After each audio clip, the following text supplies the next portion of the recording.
C'est extraordinaire quand on plonge dans le monde de l'abeille, c'est magnifique. Ce qui est important, c'est de prendre conscience de la valeur de l'abeille et prendre conscience également du pouvoir du consommateur. Les gens n'ont pas encore compris que l'abeille est un insecte tout à fait indispensable à la vie. Il faudrait pour bien faire qu'il y ait une politique, mais je veux bien qu'il y ait une politique d'exploitation, puisque bon, on ne peut pas revenir en arrière, mais il faudrait qu'à côté de ça, il y ait une politique de sauvegarde.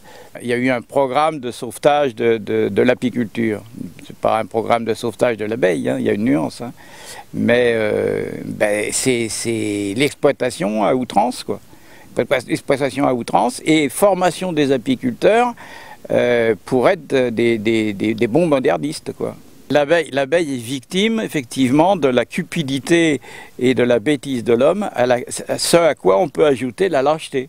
Parce qu'on a beau dénoncer ce qui est en train d'arriver, personne ne veut bouger.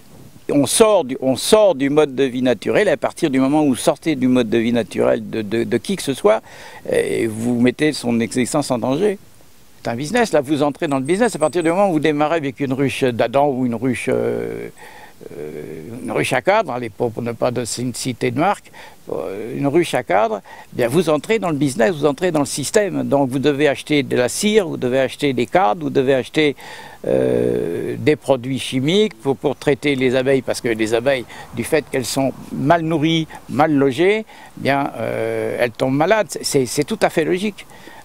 Ça serait la même chose pour nous, si on était mal logé et mal nourri, ben, on va tomber malade. L'idéal, c'est de mettre en place des ruchers conservatoires gérés par des gens qui sont écologiques dans l'âme. Dans la ruche écologique, on partage avec l'abeille. Ça, c'est la notion principale, c'est le partage avec l'abeille.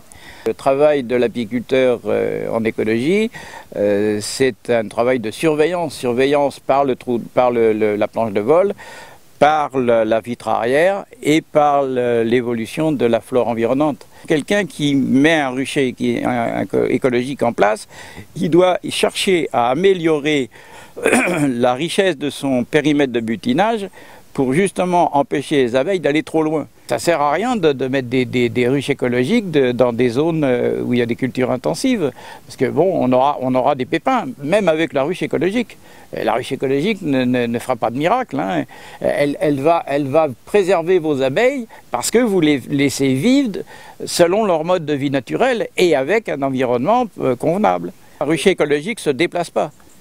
Ne se déplace pas parce que c'est encore une fois une perturbation majeure pour l'abeille. Le toit, c'est une chambre de ventilation.